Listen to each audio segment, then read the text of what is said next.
Mike Davidson gripped his steering wheel, eyes narrowed against the howling rainstorm that turned the Tennessee highway into a river. A 42-year-old truck driver with 2 foreclosure notices and his son's medical bills stacked on his dashboard. His 18-wheeler chugged forward on determination alone, the check engine light a constant reminder of repairs he couldn't afford. When lightning illuminated the figure waving frantically on the roadside, every instinct told him to keep moving. The delivery deadline meant keeping his job, yet something about the stranger's desperate gestures made Mike pull over.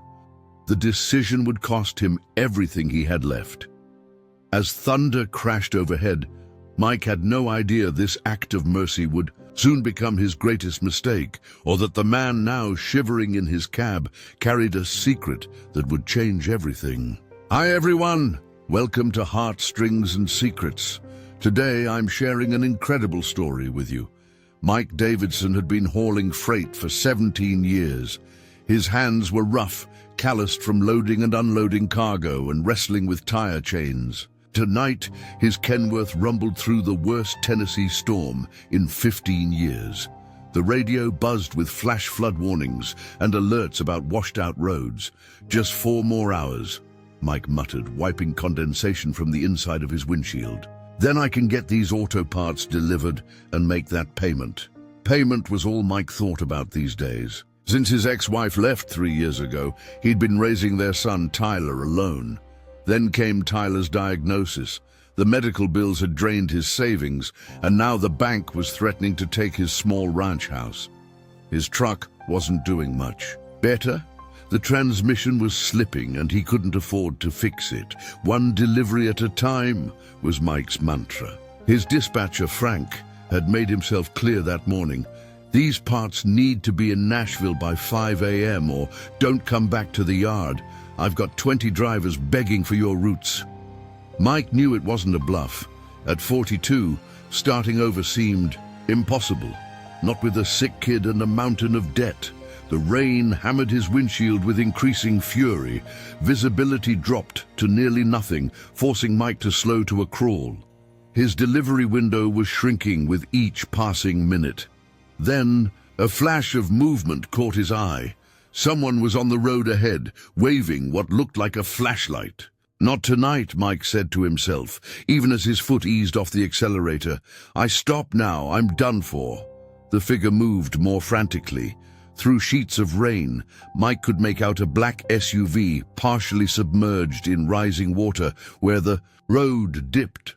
Someone was trapped, facing the very real danger of being swept away. He thought of Tyler waiting at home with the neighbor. What would he tell his son about leaving someone in danger? His deadline screamed in his head as he carefully guided the massive truck to a stop on higher ground. 5 minutes, he promised himself. I help them call for rescue, then I'm gone.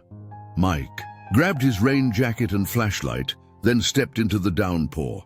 The water was already ankle-deep and rising fast. The stranded SUV was tilted at an angle, its front wheels disappearing into muddy water.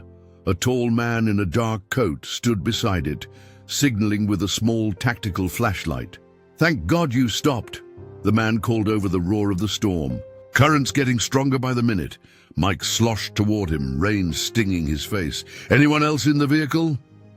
My driver. Water shorted the electronics when we tried to cross. He's trying to grab our belongings. Mike peered through the SUV's window. A younger man was gathering bags from the back seat. Roads completely washed out, the older man explained. Sell. Service is down in this valley. We've been stuck nearly an hour. I can give you a ride to the next town, Mike offered, checking his watch. His deadline was slipping away minute by minute. About 20 miles ahead, if the roads are still passable. The man nodded gratefully. That would save our lives. Literally. This water's rising faster than I expected. Mike helped them retrieve 2 duffel bags from the SUV. The younger man introduced himself as Collins. His companion simply said, "Call me James." They trudged back to Mike's truck, fighting against the wind and intensifying rain. Once inside the cab, Mike cranked up the heat. Both men were soaked through. "Where are you headed?" Mike asked carefully, pulling back onto the road. The wipers were barely keeping up with the deluge. "Nashville," James replied, removing his dripping coat. He was wearing casual clothes, khakis and a sweater, but something about his posture seemed distinctly formal. "That's where I'm delivering to, but at this rate, I'll be at least 2 hours late." "You're stopping for us at your own expense," James observed. "That's quite a sacrifice in your profession." Mike shrugged. "Can't leave folks in a flood. My boy would never forgive me." The truck inched forward on the rain-slick highway. Visibility was so poor that Mike had to lean forward, straining to see the road markers. Every mile felt like 10. Mike's phone rang. It was Frank. He put it on speaker. "Davidson, where the hell are you? GPS shows you've barely moved in the last half hour." "Got caught in the storm, Frank. Roads are flooding. Plus I picked up some stranded travelers." "Are you out of your mind?" Frank's voice cracked with anger. "We have a contract deadline. Those parts need to be at the assembly line by 5 a.m. "Yeah, I'll get there," Mike said, gripping the wheel tighter as the truck hydroplaned slightly. "Might be a couple hours late, that's all." "Late doesn't work. They're waiting on these parts to restart production." "You know what this means, Davidson." Mike felt his stomach tighten. "Frank, there are people stranded in rising floodwaters. What was I supposed to do?" "Your job," Frank snapped. "Clear your locker when you get back. We're done." The call ended abruptly. The cab fell silent, except for the drumming of rain on the roof and the rhythmic sweep of the wipers. "I'm sorry," James said quietly. "We've cost you your job." Mike stared ahead at the dark road. "You didn't. I made my choice." The truck crawled through the storm for another 2 hours. Mike remained focused on the flooded highway, though his mind raced with worries about bills, his son's next treatment, and finding new work. His passengers sat quietly, occasionally checking road conditions on their phones once signal returned. "Mind, if I ask what brings you out in weather like this?" Mike finally asked.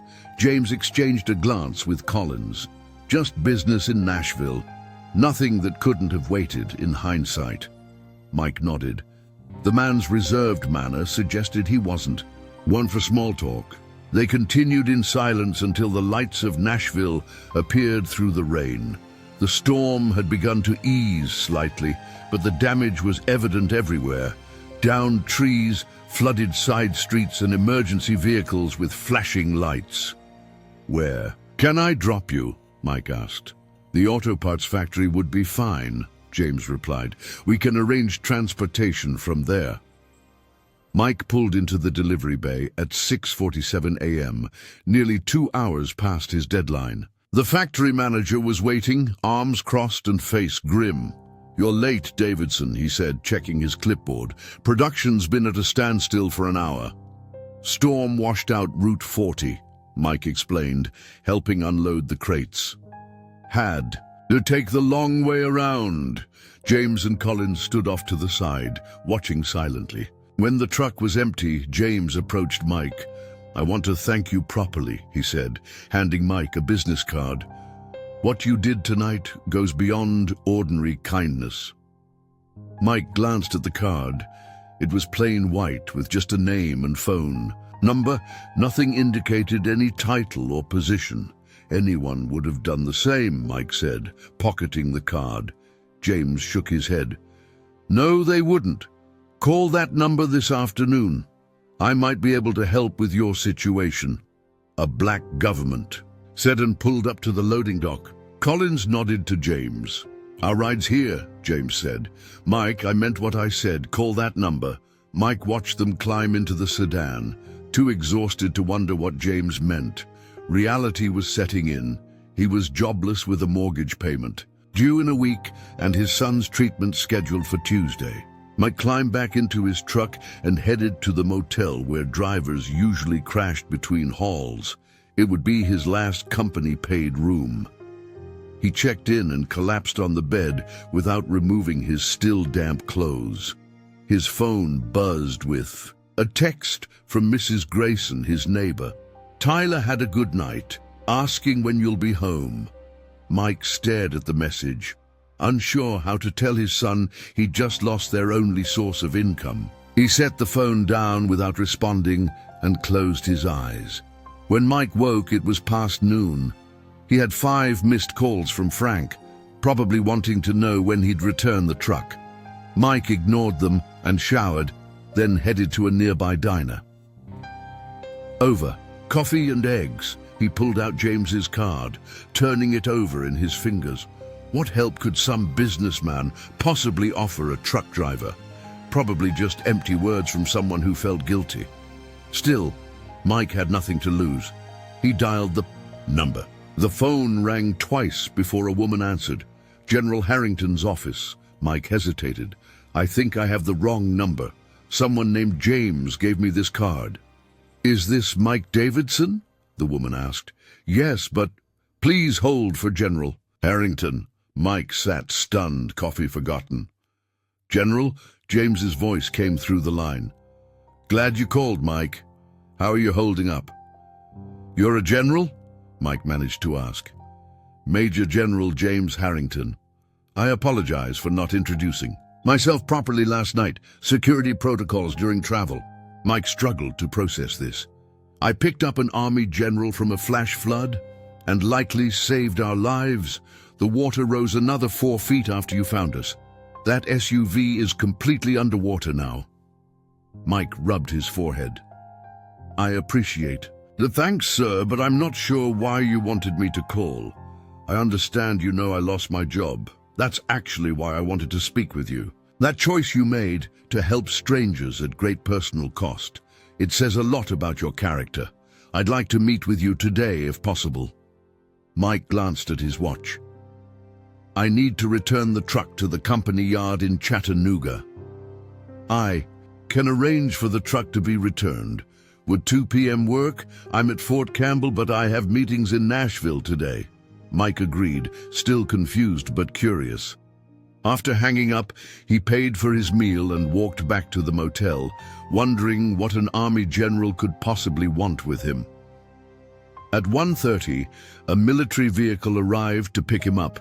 The driver, a young corporal, was polite but offered no information about the meeting. They drove to a modern building in downtown Nashville with a government seal on the door. Inside, Mike was led to a conference room. General Harrington was waiting, now dressed in full uniform with various medals and insignia. Collins stood nearby, also in uniform with captain's bars. Mike, General Harrington extended his hand.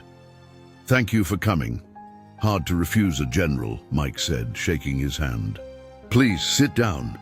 General Harrington gestured to a chair at the polished table. Mike sat, still bewildered by the situation. I'm still not clear why I'm here, sir. General Harrington took a seat across from him. I've spent the morning learning about you, Mike. 17 years as a driver, excellent safety record, single father, former military yourself. 4 years with the Army Transportation Corps before civilian life. Mike shifted uncomfortably. You checked up on me? I make it a point to know who I'm dealing with. I also know about your financial situation, the foreclosure notices, your son Tyler's medical needs. Mike stiffened. With all due respect, sir, that's private. I understand and I apologize for the intrusion, but I believe I can help. Not as charity, but because you've earned it. The general slid a folder across the table. The Army has civilian logistics positions, good pay, excellent benefits, regular hours, and full medical coverage. We need experienced drivers we can trust with sensitive materials. Mike stared at the folder without opening it. Why would you do this for me? General Harrington leaned forward. Because character matters, Mike. Last night you chose to help strangers instead of securing your own future. That's exactly the kind of person we need. Mike opened the folder slowly. Inside was an employment contract for a civilian transport specialist position with the Army Logistics Command. The salary was nearly double what he'd been making. This is serious? Mike asked, scanning the details. It's standard for the position, General Harrington replied. The job requires security clearance and absolute reliability. You've demonstrated both. Captain Collins spoke up. We transport equipment and personnel between bases and facilities. Sometimes classified, always important. We need drivers we can trust completely. Mike looked up from the papers. And you trust me based on one night? General Harrington smiled. Crisis reveals character, Mike. When everything was on the line, you chose to help others at your own expense. That tells me everything I need to know. I don't know what to say. Say yes, General Harrington said. The position starts immediately. Housing allowance included until you get settled. Mike thought of his mortgage, his son's medical bills. This would solve everything. There's more, General Harrington continued. I made some calls this morning. Your former employer, Midstate Trucking, has a contract with the Defense Logistics Agency. I spoke with the owner about how they treat drivers who assist military personnel. Mike raised his eyebrows.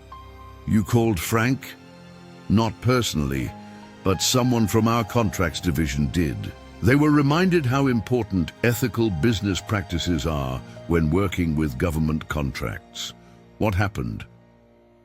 Let's just say he's reconsidered his position. You'll receive a formal apology and 2 months severance pay for wrongful termination. Mike shook his head in disbelief. You didn't have to do that.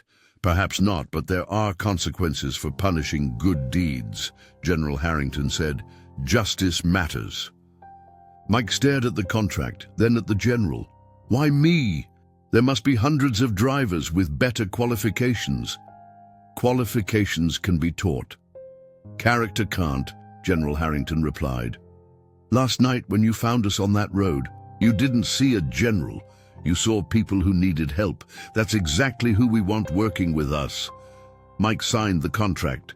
As he did, he thought of his son Tyler, who always believed his dad was a hero. For once, maybe he'd lived up to that image. The next morning, Mike stood on his porch watching an army vehicle pull into his driveway. His neighbor, Mrs. Grayson, peered curiously from her window. Tyler, still in his pajamas, pressed his face against the screen door. Dad, is that a real army truck? He asked, his eyes wide. It sure is, buddy, Mike replied. And guess what? Your dad's going to be driving for them now. Really? Tyler's excitement was contagious. Does that mean I can get my medicine? You bet. And we're keeping the house too. Mike's first day was a blur of security clearances, paperwork, and introductions. The base was intimidating, a world away from trucking depots and roadside diners. During orientation, he recognized faces from the news and military documentaries. General Harrington hadn't exaggerated about the importance of the position. This delivery contains prototype components, his new supervisor explained, handing him an electronic tablet. You'll need these access codes. The route is predetermined. No deviations, no unauthorized stops. Mike nodded, feeling the weight of his new responsibilities. This wasn't just hauling auto parts anymore. 3 months into his new position, Mike faced his first real test. He was transporting sensitive equipment to a research facility when a severe weather alert came through. The prescribed route was becoming dangerous. Protocol said to continue. As planned, deviations required multiple authorizations. But Mike's instincts from years on the road told him otherwise. He made a decision and called dispatch. I need authorization to reroute through Clarksville, he said firmly. Current. Path has flash flood warnings. There was resistance initially. Forms needed signing, supervisors consulted. Mike held his ground. Better late than underwater, he insisted. His judgment call was vindicated when reports came in of a major washout on the original route. The equipment arrived safely, if slightly behind schedule. The next day, General Harrington called him into his office. Mike expected a reprimand for breaking protocol. Instead, the general pushed a report across his desk. "This is why we hired you," he said. 3 other drivers would have followed the route blindly because it was easier than challenging. The system. That evening, Mike took Tyler to his new specialist appointment. The doctor was optimistic about a treatment protocol that hadn't been available before, one covered by Mike's new military-grade insurance. As they left the medical center, Tyler asked, "Dad, why does that important general like you so much?" Mike smiled. "Because one rainy night, I made a choice that seemed wrong but was right." "Like Spider-Man?" Tyler asked seriously. Mike laughed. "Something like that, buddy. Something like that." 1 year to the day after the flood rescue, Mike received a special delivery assignment. The instructions were unusual. Report to a specific hangar at 800 hours, no details provided. When he arrived, General Harrington was waiting alongside several high-ranking officers and a group of civilians in business attire. "Davidson," the general called out, "your cargo today is VIP personnel. The Secretary of the Army and his delegation need transport to Fort Campbell for the unveiling of a new logistics center." Mike was stunned. "Sir, surely there are more appropriate—" "The Secretary specifically requested you," General Harrington interrupted with a slight smile. During the drive, the Secretary moved to the passenger seat beside Mike. General Harrington, "It tells me you're the man who pulled him from a flood during the worst storm last year," he said. "Just doing what needed doing, sir," Mike replied, keeping his eyes on the road. "That center we're unveiling today? It's going to reform how we handle emergency logistics during natural disasters. The general says your actions that night inspired some of the core protocols." After the ceremony, Tyler was waiting with a small crowd of families. Mike had been given permission to bring him. The boy was now running around energetically, his previous medical issues barely visible. A photographer snapped their picture as General Harrington shook Mike's hand beside the dedication plaque. "One person choosing compassion over convenience can change more than they imagine," the general said to the assembled crowd. "Sometimes the most important cargo isn't what you're carrying in your truck, but the character you bring to every mile of the journey." Loved this story? Tap that like button and subscribe to our channel for more. Tell us in the comments, when has kindness returned to you when you least expected it?